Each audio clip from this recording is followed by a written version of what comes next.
26 जनवरी यानी Republic day हमारे देश के इतिहास में बहुत ही महत्वपूर्ण और गौरवपूर्ण दिनों में से एक है, क्योंकि इसी दिन हमारे देश का संविधान लागू हुआ था, जिसे सारे देशवासी बहुत ही धूमधाम और हर्षोल्लास के साथ मनाते हैं। 26 जनवरी को भारत के राष्ट्रपति द्वारा राष्ट्रीय ध्वज फहराया जाता है और राष्ट्रगान गाया जाता है, सलामी दी जाती है और हर साल राजपथ पर परेड और झांकियां इंडिया गेट से राष्ट्रपति भवन तक जाती हैं। इस परेड में भारतीय सेना की सभी टुकड़ियां, रेजिमेंट, एयरफोर्स, नेवी सभी भाग लेते हैं। राजपथ पर भारत की तीनों सेना अपने नए और आधुनिक हथियारों, हेलीकॉप्टर, तोप, मिसाइल्स, रॉकेट्स आदि का प्रदर्शन करते हैं और पूरी दुनिया के सामने भारत की ताकत का प्रदर्शन करते हैं। और साथ ही सभी राज्यों की झांकियां निकाली जाती हैं, रंगारंग कार्यक्रम किए जाते हैं जो भारत की संस्कृति को दर्शाते हैं।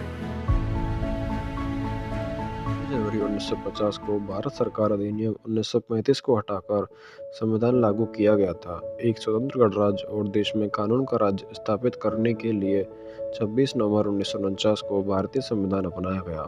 26 जनवरी 1949 को इसे लागू किया गया था। दोस्तों, 26 जनवरी का दिन इसलिए चुना गया क्योंकि 1930 में इसी दिन इंडियन नेशनल कांग्रेस ने पूर्ण स्वराज की घोषणा की थी। इस दिन हर भारतीय अपने देश के लिए प्राण देने वाले प्रत्येक व्यक्ति को श्रद्धांजलि अर्पित करते हैं। हमारे देश की आज़ादी भगत सिंह, महात्मा गांधी, सुभाष चंद्र बोस, सरदार पटेल, लाला लाजपत राय जैसे महान पुरुषों के बलिदान का परिणाम है। साल 1929 को दिसंबर में हुए भारतीय राष्ट्रीय कांग्रेस के लाहौर अधिवेशन में जिसकी अध्यक्षता पंडित जवाहरलाल नेहरू ने की, उसमें प्रस्ताव पारित कर घोषणा की गई कि यदि अंग्रेज सरकार 26 जनवरी 1930 तक भारत को डोमिनियन का पद प्रदान नहीं करेगी, जिसके तहत ब्रिटिश साम्राज्य में ही स्वशासित इकाई बनाई जाए, और उसी दिन भारत ने पूर्ण स्वतंत्रता की घोषणा की। उस दिन से 1947 तक 26 जनवरी को ही स्वतंत्रता दिवस के रूप में मनाया जाता रहा। इसके बाद 15 अगस्त 1947 को वास्तविक में भारत की स्वतंत्रता दिवस के रूप में स्वीकार किया गया। स्वतंत्र हो जाने के बाद संविधान सभा की घोषणा हुई। इस सभा ने अपना कार्य 9 दिसंबर 1947 से शुरू कर दिया। इस सभा में doctor B R. Ambedkar, Jawaharlal Nehru, doctor Rajendra Prasad, Sardar Vallabhbhai Patel, Maulana Abul Kalam Azad आदि थे। ये सभी इस सभा के प्रमुख सदस्य थे।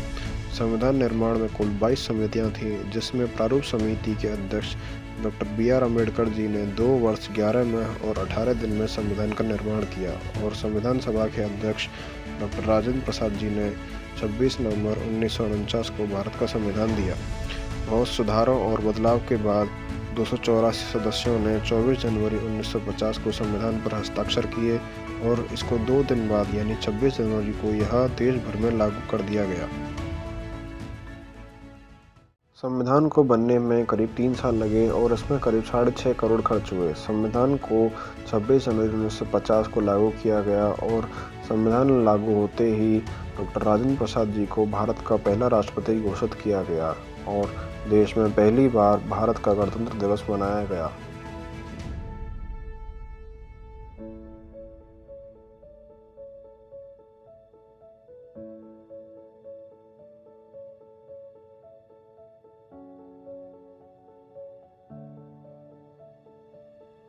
समय के साथ बहुत कुछ बदल जाता है। आइए देखते हैं कि हमारे 1947 के भारत से आज 2022 का भारत कितना अलग है, कितना कुछ बदलाव हुए हैं। अगर जीडीपी की बात की जाए तो जहां 1947 में हमारे देश की जीडीपी 2.7 लाख करोड़ थी, तो वहीं आज 2022 में हमारे देश की जीडीपी 232.15 लाख करोड़ है।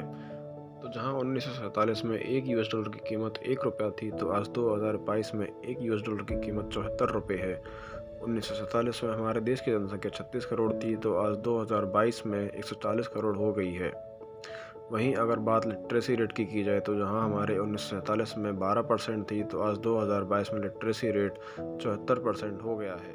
अगर बात की जाए पॉवर्टी रेट की, तो जहां हमारे 1947 में 70% थी, तो वहीं आज 2022 में पॉवर्टी रेट घटकर 10% हो चुका है। साल 1947 में हमारे देश का डिफेंस बजट करीब 190 मिलियन $, था, तो वहीं 2022 में हमारे देश का डिफेंस बजट करीब 49.6 बिलियन $, है। साल 1947 में हमारे देश में आर्मी जवानों की संख्या करीब 5 लाख थी, तो वहीं आज 2022 में यह संख्या 5 करोड़ 132 लाख है। आज आज हमारे देश के पास करीब 4,773 टैंक हैं, 12,000 आर्मर्ड व्हीकल्स हैं, 100 सेल्फ प्रोपेल्ड आर्टिलरी व्हीकल्स हैं, टोड आर्टिलरी व्हीकल्स 3,311 हैं। वहीं अगर बात की जाए रॉकेट लॉन्चर्स की तो हमारे पास 1,338 रॉकेट लॉन्चर्स हैं। टोटल एयरक्राफ्ट भारत के पास 2,182 हैं, जिनमें से फाइटर जेट की संख्या 564 है।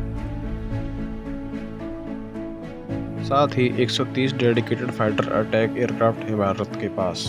तो वहीं स्पेशल मिशन एयरक्राफ्ट भारत के पास 71 है। हेलीकॉप्टर्स की संख्या भारत के पास 805 है। भारत के पास 37 अटैक हेलीकॉप्टर्स हैं। वहीं अगर बात की जाए नेवल फोर्सेस की तो भारत के पास सिर्फ एक ही एयरक्राफ्ट कैरियर शिप है, जो है INS विक्रमादित्य। वहीं भारत के पास करीब 10 डिस्ट्रॉयर शिप हैं, जो किसी भी दुश्मन के चक्के छुड़ाने में माहिर हैं। साथ ही भारत के पास 17 अटैक सबमरीन्स हैं और एक न्यूक्लियर पावर्ड बैलिस्टिक सबमरीन है। भारत ने साइंस और विज्ञान के क्षेत्र में भी बहुत सी ऊंचाइयां हासिल की हैं। रोज़ नए नए अनुसंधान और टेक्नोलॉजी के क्षेत्र में भी भारत आज आगे बढ़ रहा है। साथ ही अन्य क्षेत्रों में भी भारत विकसित हो रहा है। आगे आने वाले सालों में भारत और भी विकसित देश बनकर उभरेगा। तो दोस्तों, आज की इस वीडियो में इतना ही। आपको मेरी वीडियो कैसी लगी कमेंट में ज़रूर बताना।